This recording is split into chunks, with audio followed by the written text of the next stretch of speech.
Hey everybody, Mr. Smith here. In this lesson, we're going to start a new unit all about these things called polynomial functions. All right, polynomial functions. That's what we're dealing with in this new unit. Polynomial functions are simply a monomial, which means one thing. Basically, it could be a number, a variable, or a variable put together. And if we have a bunch of those strung together, that creates a polynomial function. So something that you might just call an equation, something like that, is what we would call a polynomial function. Okay, just a bunch of terms put together. Okay, when I say the word term, I mean each one of these pieces one at a time. So this polynomial has 4 terms. Okay, so any kind of big equation we can also call a polynomial function. There are a couple different things that we need to know about polynomial functions. The first one that we're going to talk about is a degree. So the degree of a polynomial function, that is the biggest exponent that you see on a polynomial. So in this case, this polynomial has a degree of 3, since that is the largest exponent I see there. Okay, so this polynomial has a degree of 3. The other thing we might talk about is the leading coefficient. So that's just the number that's in front of everything. So this polynomial, for example, has a leading coefficient of 2. And the other piece that we'll talk about is what we call the constant term. And that is just a number with no variable. Okay, so any number that does not have a variable is our constant term, which in this case would be -10. Okay, so degree, leading coefficient, and constant term are going to be a few things that we mention a lot as we talk about polynomials.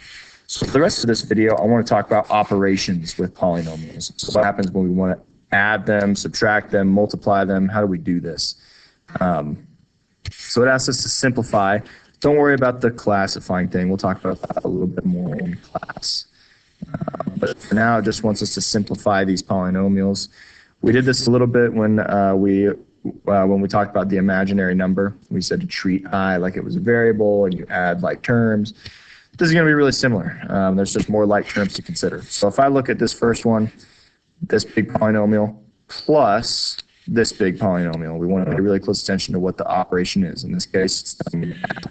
So what I'm going to do is I'm going to add like terms with like terms. So I'm going to do 3x squared plus x squared, and that would give me 4. Or x cubed, I mean. 3x cubed plus x cubed, that gets me 4x cubed. And then I just move down the line to the next one. 2x squared plus -10x squared, so that's 2 plus -10. That's -8x squared. And then I just keep moving down. So that's -x plus, and then over here, you notice that this second polynomial does not have an x term. It doesn't have a single x. So that's okay. I can just think of it as -x plus nothing, which would just be -x. All right, and the very last piece, -7 plus +8. Those are constant terms, right? They have no variables. So -7 plus 8, that would get me a +1. So then my final answer would be 4x cubed minus 8x squared minus x plus 1. Simplify everything because there's no more like terms to combine. Okay? So it's just a matter of combining like terms and paying close attention to what our operation is. So let's go ahead and do another one. Again, I have a big polynomial and a big polynomial. And the problem is asking me this time to subtract these. So I need to pay close attention to that. So let's get started. 8x to the 4th minus 1x to the 4th is 7x to the 4th. The next one is -3x cubed minus 5x cubed. So -3 minus 5 is -8x cubed. Keep moving along. 2x squared minus -3x squared. So that's 2 minus -3. That's the same thing as 2 plus 3. That would be plus 5x squared. Okay. And then I have negative 15. But notice how in my second polynomial, I have a constant term, but this polynomial also has a single x, right?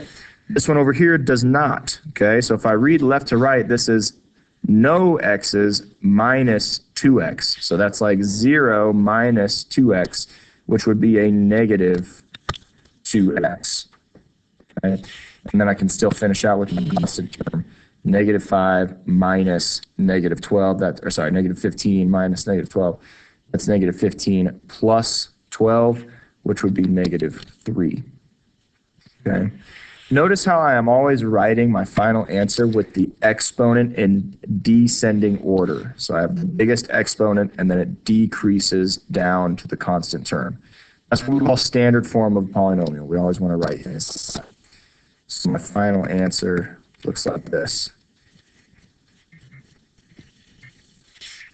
7x to the fourth minus 8x cubed plus 5x squared minus 2x minus 3. I know that's a lot, but the actual math behind it isn't that bad, right? We're just combining like terms and writing things with the exponents in decreasing order from biggest to smallest. Okay, so that's what happens when we add or subtract polynomials. Now let's think about what things look like when we multiply polynomials. So we've talked about double distributing. That is pretty straightforward. When we have bigger polynomials that are not just two terms, we're still going to use the same principle of double distributing, except we might have to do it more than just twice. All right. So what we're going to do here is I'm going to actually think about triple distributing this polynomial into this polynomial. It's going to look like this. I'm going to distribute into each piece of that other polynomial. Okay, so I'm still using the distributive property. It's just going to happen more than twice now. So I'm going to do one thing at a time. I'm going to do x times all of this stuff, and then I'm going to do 3 times all this stuff. So let's do x first. X times negative x squared is negative x cubed. X times 2x is plus 2x squared. And x times 4 is plus 4x. Okay, so there's the x. Now let's do the same thing with negative 3.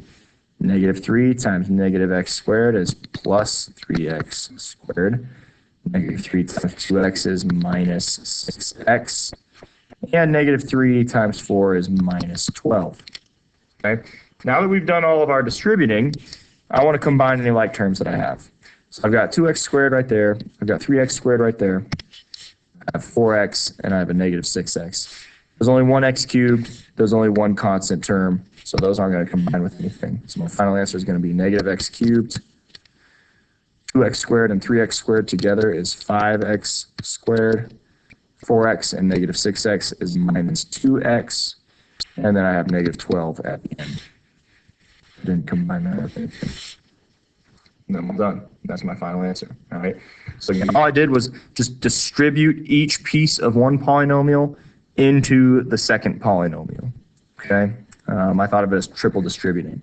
Just so you know, you could also approach this kind of going the opposite way that I did. You could also distribute everything here into this polynomial like this. You could distribute x squared, you could distribute 2x, and you could distribute 4. I just think that's a lot of lines to keep track of. That's why I went from the one on the right to the one on the left. But either way, you're going to get the same answer in the end. So don't confuse yourself there. You're just going to multiply everything in one polynomial by every piece of the other polynomial. Okay. Well, let's do one more problem, and that's going to wrap up this video. This is 2x plus 3 cubed. Okay, so remember, 2x plus 3 to the third power, that is not the same thing as 2x plus 3 times 3. Okay, we're not going to do this. We're not going to raise 2x to the third power. We're not going to raise 3 to the third power. We actually need to think about what this means. 2x plus 3 cubed means to multiply 2x plus 3 by itself 3 times, which looks like this. 2x plus 3 times 2x plus 3 times 2x plus 3. This is what this technically means. Okay, so now if I'm looking at this, the way that we're going to do this is first we're going to focus on these two, and we're just going to double distribute that. and that's going to turn into a polynomial. And then I'm going to distribute that polynomial into the other 2x plus 3. So it will look like this. I'm going to double distribute this one, and I'm just ignoring the 2x plus 3 at the very end. So then it'll look like this. 2x times 2x, that's 4x squared. 2x times 3 is plus 6x, and 3 times 2x is plus 6x. 3 times 3 is 9. So we can simplify this a little bit. I have some like terms. 4x squared plus 12x plus 9. Now what I'm going to do is think about this other 2x plus 3 at the very end. I'm going to multiply this bigger polynomial that I just got from double distributing these. I'm going to multiply that by 2x plus 3. And now it looks like the problem that we just did up there in example 3. I'm going to triple distribute it. So I'm going to have to distribute 2x into everything. And I'm going to have to distribute 3 into everything. That line's kind of messed up here. Distribute 3 into everything. So let's do one at a time. 2x times 4x squared is 8x cubed. 2x times 12x is plus 24x squared. And 2x plus 9 is plus 18x. So there's the 2x. Now we'll think about the 3. 3 times 4x squared is plus 12x squared. 3 times 12x is plus 36x. And 3 times 9 is plus 27.